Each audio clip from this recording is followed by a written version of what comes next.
Ed Matthews is principal consultant at Stone Circle Environmental and is a consultant and auditor with expertise in environmental health and safety management. In the past 20 years, he's worked both nationally and internationally, developing, implementing, and evaluating management strategies and tactics for organizations in a broad range of industry sectors. He's the recipient of Outstanding Achievement in Standards Development from ASQ. He's also an active member of the U.S. tagged ISO TC 207 on environmental management. He serves as U.S. delegate on ISO TC 207 subcommittees on environmental management systems and environmental auditing.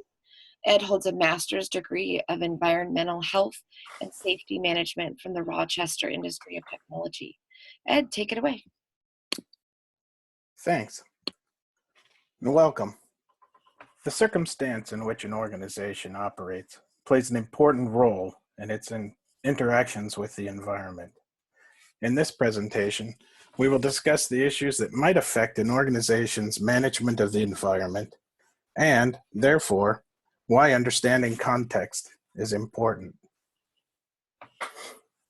We will look at what context is, where knowledge of the organization's context is applied within the ISO 14001 environmental management system, and talk about some examples of things I've seen when auditing. So let's take a look at the clause 4.1 of ISO 14001-2015. It's a very short clause, just 2 sentences. The organization shall determine external and internal issues that are relevant to its purpose and that affect its ability to achieve the intended outcomes of its environmental management system. Such issues shall include environmental conditions being affected by or capable of affecting the organization. Context of internal and external circumstances can affect, either positively or negatively, how an organization operates, and helps integrate environment into the strategic decisions of the business. Surprisingly, this is not a new concept introduced in ISO 14001 in 2015. It's been a part of the standard since the original version in 1996. In both the previous versions, 96 and 2004, it was tucked away under management review and hidden in the phrase, changing circumstances. Currently, there are 4 key items in this clause to understand.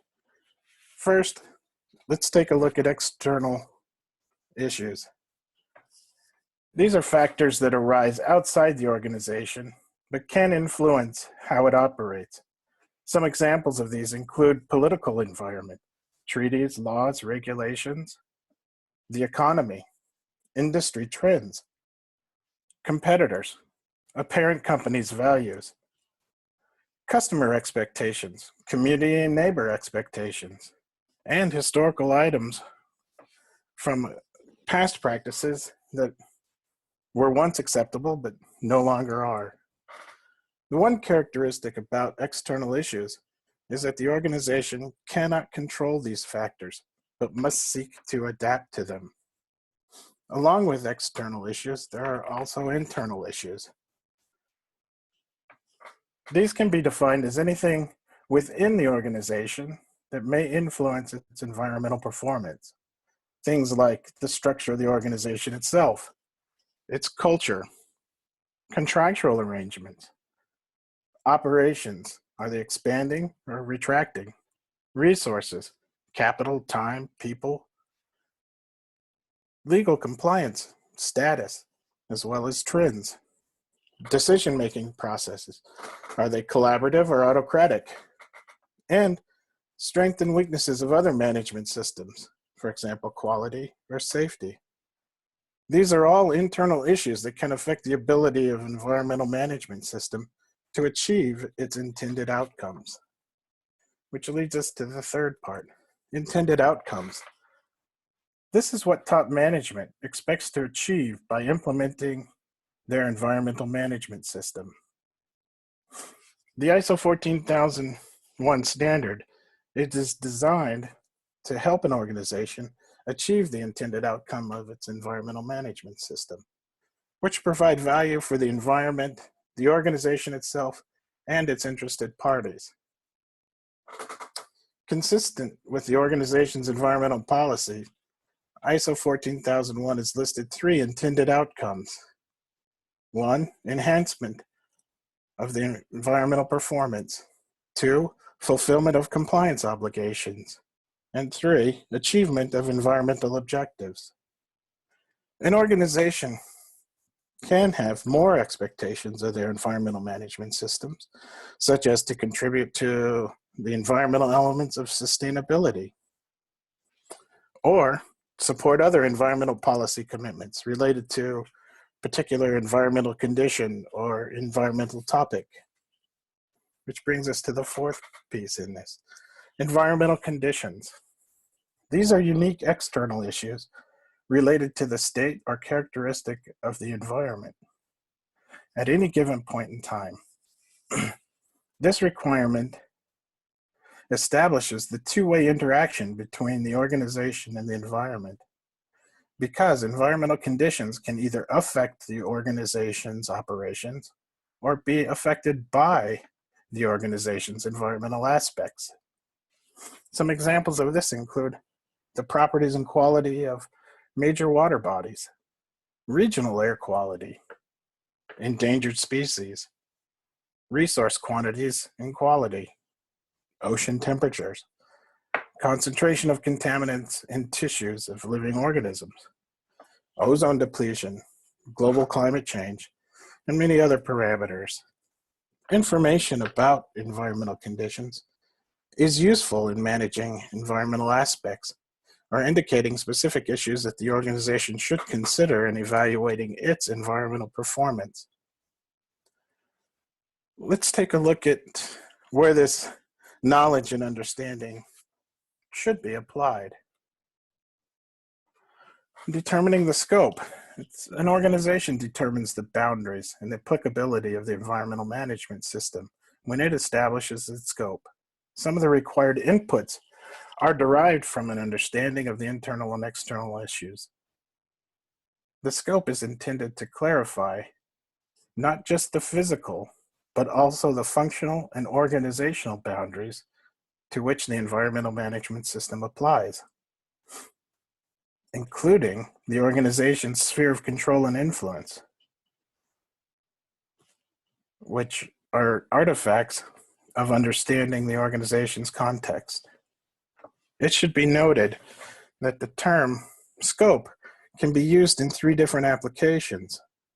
The scope of ISO 14001, which is written in Clause 1 of the standard, the scope of the organization's environmental management system, which is defined in Clause 4.3, and for those who seek certification, there's a scope of the organization's certification, which is an abstract from the organization's scope of environmental management system.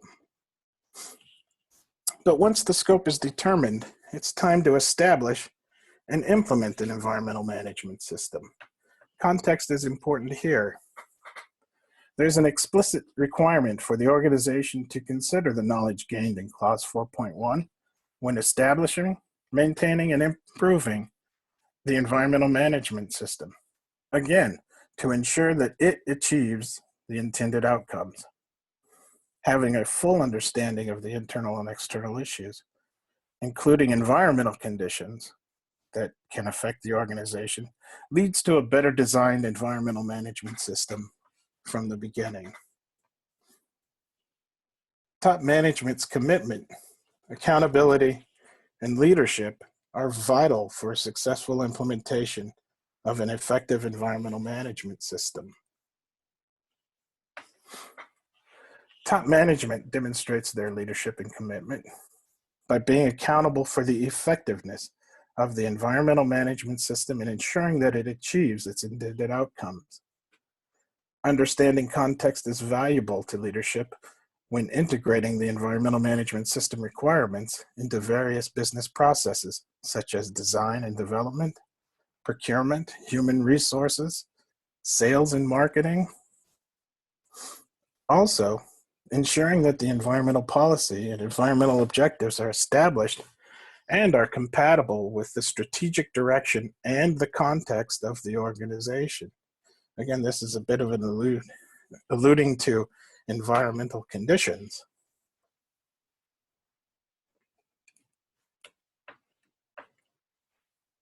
Next, the environmental policy. The organization should consider the internal and external issues that are relevant to its environmental management system, including specific local and regional conditions. This plays into the commitment to the protection of environment, including the prevention of pollution and other specific commitments relevant to the context of the organization. This is a reference to environmental conditions and an understanding of the state of the environment where the organization operates. These internal and external issues form the context in which an organization operates.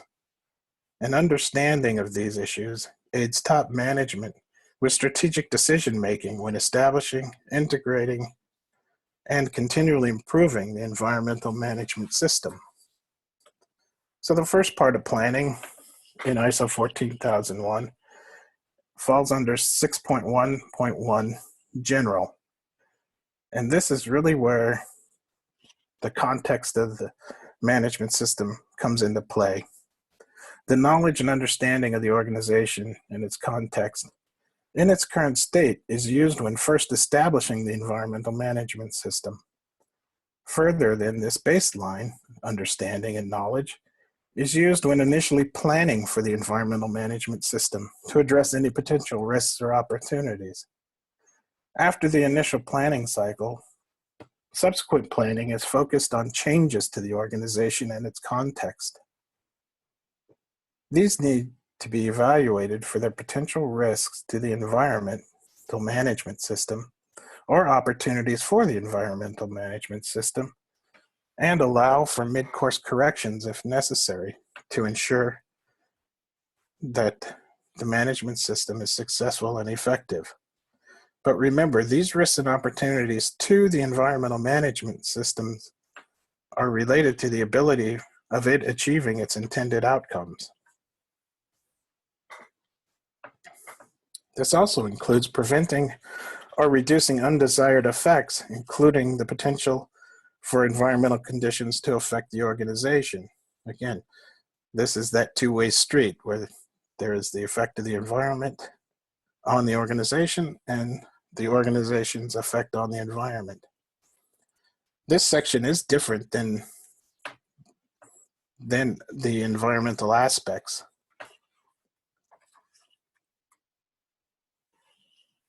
As you know, a significant environmental aspect is one that has or can have one or more significant environmental impacts. Significant environmental aspects are determined by the organization applying one or more criteria. Having a knowledge of the local environmental conditions can be useful when determining significance.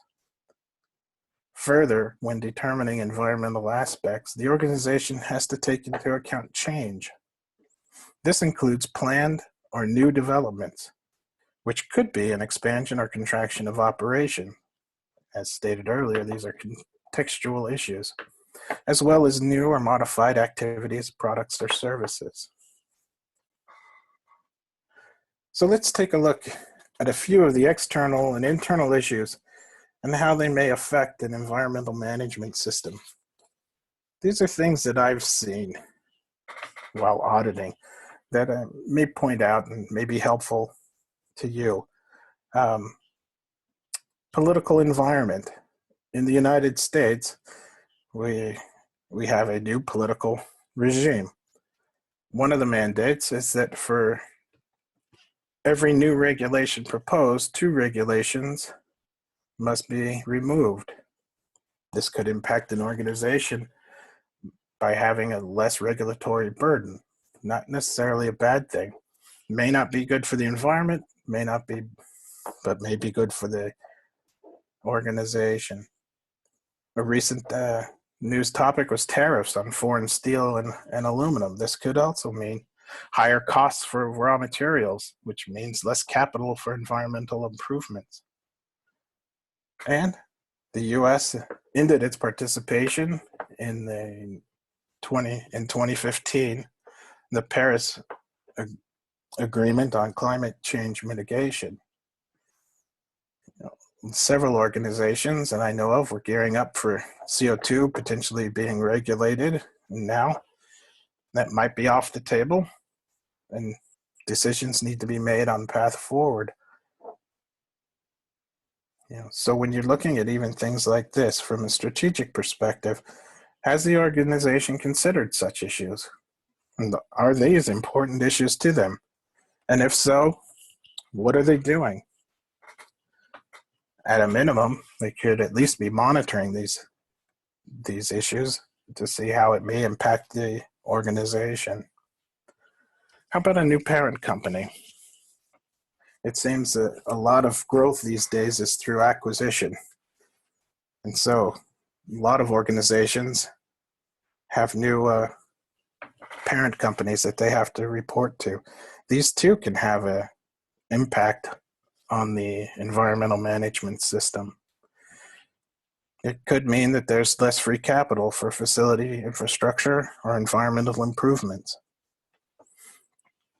There could be a new environmental vision that includes a commitment to sustainability that wasn't previously part of the scope. And also, typically, there's new global company standards that must be met, such as reporting and other operational control criteria that kind of level the playing field across the company. So acquisitions, divestitures, expanding operations can lead to organizational and business changes that can transform the sphere of control and influence and should be looked at.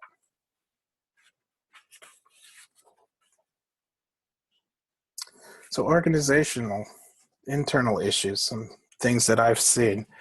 A lot of times EHS or environment and other facets of the business kind of work in silos, where the flow of information isn't as good as it could be.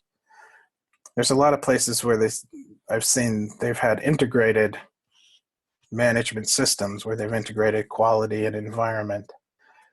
But to a great extent, a lot of the times it's more cohabitation versus integration. One example, there's an organization where they have a single corrective action process that is managed by quality department.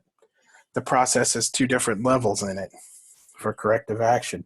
One is more formal corrective action that includes a root cause analysis and verification of the effectiveness of the actions taken, and the other does not, merely just corrective actions and were the actions completed. However, the criteria for the formal process is only applicable to quality issues. It's not relevant to environment. And thus, by default, the environmental corrective actions fall into the less formal process, which means that it doesn't meet the current requirements of ISO 14001. Not to beat up on quality, but it's just, there are times when quality issues can impact the environment. Another organization, there was a quality issue where a key customer started requiring 100% inspection. This led to quality being a high priority, which means that there is a pull on internal resources, with engineers and other personnel being assigned to address these quality issues that they were having. Environmental improvement projects were being put on hold. People on environmental teams and committees were not able to attend meetings, no longer had the time. Also, with 100% inspection, there was a higher failure rate of products. This also led to an escalation in the amount of waste generated. So the waste reduction goals were not being met. So again, quality issues can have an impact on the environmental management system and its ability to meet its intended outcomes. Another example was in manufacturing operation where there was an uptake in production, and through that, heat treating was now a bottleneck for the organization and was well beyond the need, was well beyond the capacity, and a large percentage of heat treating was being outsourced. So I'm talking to the organization about what kind of key performance indicators they were looking at. Energy was one of them. They normalized their energy and their reduction goal on energy to units produced. However, the embedded energy from the outsourced heat treating is not captured when calculating and evaluating environmental performance. So again, the business decision was made to outsource heat treating, yet from the environmental perspective, they didn't consider the unintended consequences of that change and what impacts it would have on the environmental management system meeting its intended outcomes. Environmental conditions. This is a good one. Again, like I said, it ties a lot back to the environmental aspects. Just looking at like an impaired waterway. So, for example, there's two identical factories. Both are alongside and discharge to a river. Both discharge metal contaminants. Factory A, the river it discharges into, is impaired for metals, while Factory B, the river it discharges to, is not impaired. The fact that that Factory A is discharging to an impaired waterway should mean that the discharge of wastewater is more significant to Factory A than it is Factory B. Same thing can be said for non-attainment zone areas, for particulates in ozone, for example. And again, local conditions, things like when it comes to air emissions, is an area known for temperature inversions. When they occur, they can have a considerable impact on the air pollution and air quality. And so again, depending on the local conditions, these impacts may be more significant depending on the location. Take natural disasters, flooding as an example.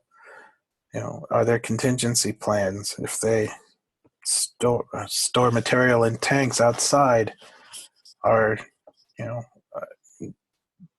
have they used the information in determining the location of the tanks and what to do if a flood is imminent? So these are things to look into from a emergency preparedness piece. Also, a lot of information could be gained by looking at contingency plans or business continuity plans. Land use. This one isn't directly related to an organization, but landfills have a life expectancy. And when it comes time for getting close to the end of their life, they either have to expand or close. And if they expand, then again, that's an impact to the community in which they operate. But it also, if they end up having to close, then it could mean higher costs for disposal. Things now being shipped farther off to get disposed of. Also, it could factor into setting goals, could help tip the scale in setting a waste reduction goal. This information may be useful to an organization managing its environmental aspects, indicating specific issues that an organization should consider when evaluating performance. And in evaluating performance, in clause 10.3, an organization needs to continually improve its suitability, adequacy, and effectiveness of its environmental management system. Suitability refers to how the environmental management system fits the organization, its operations, culture, and business systems. Those are all context issues to be considered. Adequacy refers to whether it meets the requirements of ISO 14001 and is implemented appropriately. But the key one is the effectiveness. And again, management is accountable for the effectiveness of the environmental management system. And effectiveness refers to whether or not it's achieving its desired results. That is, the intended outcomes. So,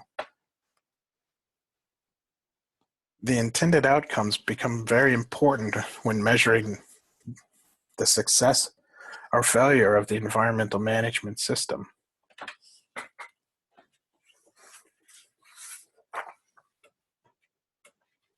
So the key here, the output from 4.1 is knowledge.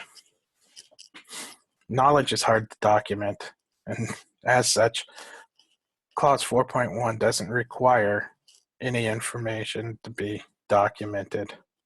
So an auditor can't simply ask for a list of issues. Therefore, we need to approach this context through interview. And this is done with members of top management. It should be evident whether top management have adequately considered the organization's context. The evidence of this may be demonstrated by showing how the review outputs become inputs into the environmental management planning process. Some examples of things of where to look while auditing: clearly business plans, review of strategy plans, competitor analysis, economic reports for business sector, SWOT analysis, again, but making sure that looking at the environmental management system and whether or not what are the strengths, weaknesses, opportunities, or threats to it not meeting its intended outcomes. Meeting minutes, action lists, etc. can all be looked at to determine whether or not the context has been applied. So in understanding the organization in context, it's important to remember that it's dependent on leadership. It's often dynamic and more than just a description of the operations. I've seen several places where you ask for context and they give you, a basic description of the facility. That's just one part of it. And it is important in the development and execution of the environmental management system. It's the picture frame that bounds what the organization actually is. And knowledge and understanding are assessed mostly through interview and application of that knowledge. And so in your audit process, you should try to plan more time for interviews with top management to discuss this. And with that, I thank you for listening and hope you found this helpful. Thanks, Ed. This ends today's presentation. Thanks for listening.